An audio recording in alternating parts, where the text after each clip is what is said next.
Hi everyone and welcome to today's episode of Women in Retail Talks. Listen in as Kat and Nat, influencers and co-founders of Social Common, share their thoughts on entrepreneurship and juggling it all. And now, on to the show. Before we get going, we've got a phone call at 7 a.m. this morning, and Natalie had to negotiate with her 7-year-old what t-shirt she was going to wear, crying and screaming. Apparently she had no clothes. And the husband's in the background, so it was kind of amazing and very fitting. But we're just really appreciative to be here and let you guys hear our story. And we like to create funny videos that relate to women, and we've created a community on all of our social platforms. But we have actually turned it into a business, and to be honest, we never intended on starting a business at all, but there was a void in the market, and apparently moms wanted the real deal, and we were really open to sharing every single thing with everyone. And we have everything from 19-year-olds, actually teenagers, moms watch with their daughters, all the way to grandmothers, and men, apparently, who are fathers, who stay at home with us, and we always go back to, our community, and the way, we don't try to make money off of our community. We just naturally share what we're doing. And the biggest thing I think today is community's missing. And people used to have neighborhoods, and you would go out and talk to them. And, especially moms, it's peer-to-peer. Like, what is that? Why do you have that? Why do you like it? Because you're never going to recommend something that you wouldn't do to your own children.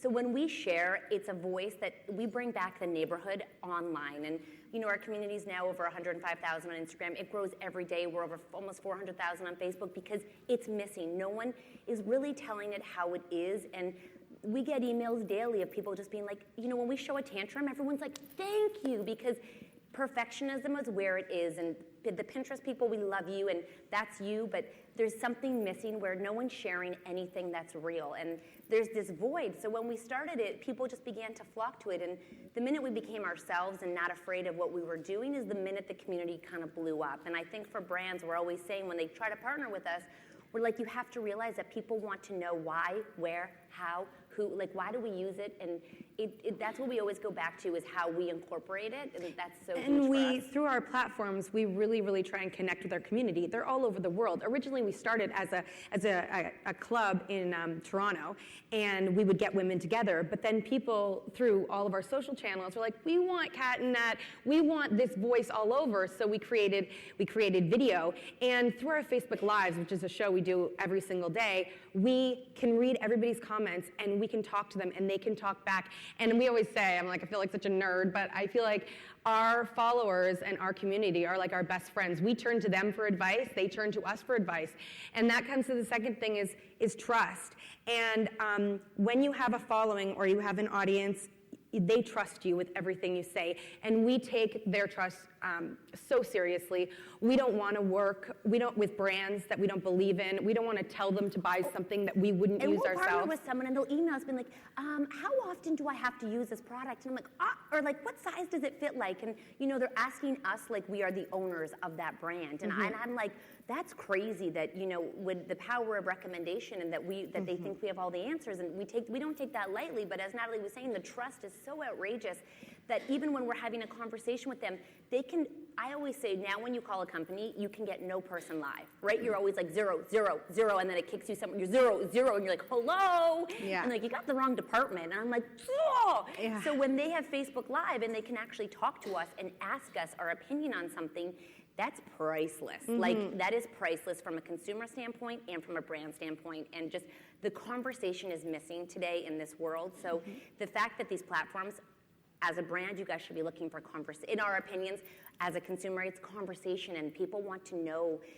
the reasons, right? Yeah, so not just a picture and a post, because that really doesn't say a lot to a mom sitting at home really needing to know if she needs this product or she wants to wear that piece of clothing. And we'll wear something and we'll get 700 emails because we're moms. We got some different mom bodies, and we all know Jennifer Aniston's not using Aveeno. Like, red alert, we all know it. No. And so she has her own custom blend. Yeah, now that I want to know about in it. We all know it. Yeah. And some plastic surgery, but you know what I mean? Like, it's not realistic. So when you see us if you follow us on Instagram, on our Insta stories, you see us schlepping it with 7 children. And if we can incorporate, like, we all consume products and things, so we're very careful with the way we roll out products. And it makes me think about the trust when we're talking about hers is probably plastic surgery. We are so open that when I started my journey with Botox, I took our whole audience into the office and showed them, does it really hurt? How much does it cost? Yeah. Do you like it? And I'm like, I've got the biggest zit. Let's try all the products. You Yeah, know, and like, we do we it show for it. them. Like, not many people will get that Snapchat filter and put a crown on themselves and be like, perfect.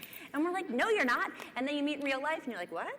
So we're very, very cautious with, I know, it's crazy. That's the real life stuff. Poor husbands, we just share it all. And we're very, like, everyone has a tiny gong show going on behind the scenes, and if you say you don't, then you've got even a bigger gong show going on behind the scenes. Like, Deep, watch dark out, secrets. red alert.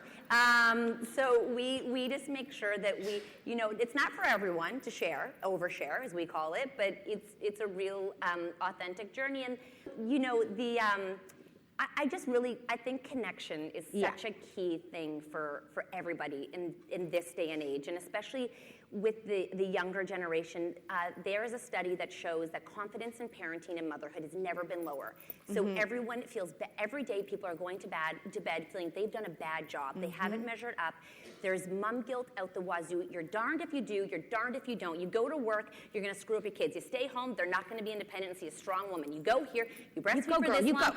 You know what I mean? Like, it's all these crazy things that go back and forth, and no one just is sitting there being like, you know what?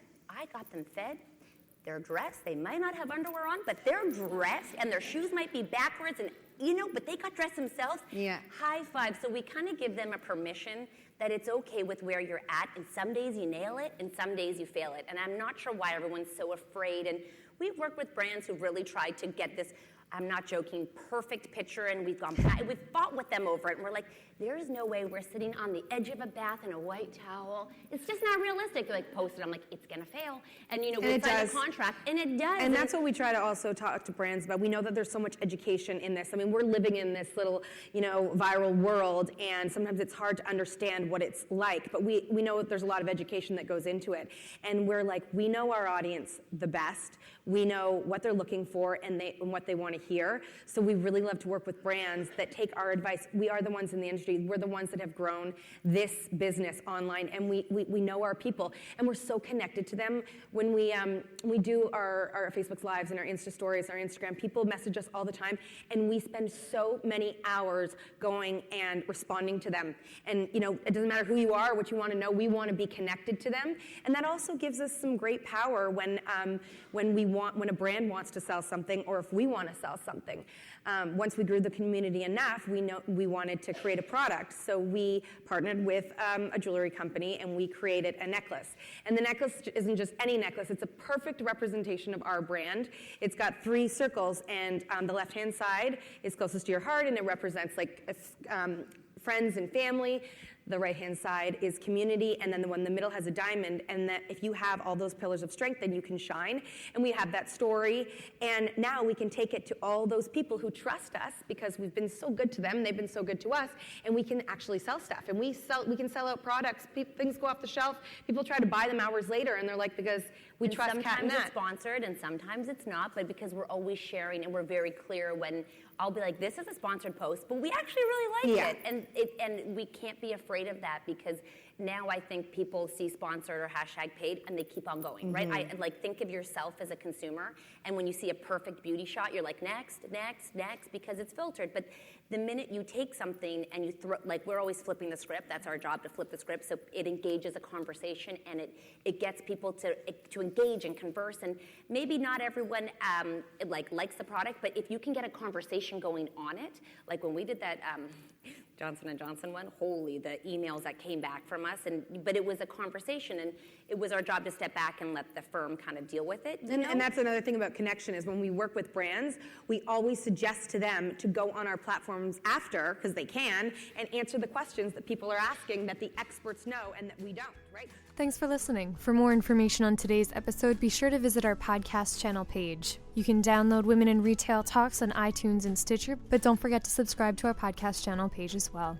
Lastly, don't forget to connect with us on social on Twitter, Instagram, and Pinterest at WIR Leadership. Until next time, this has been Women in Retail Talks.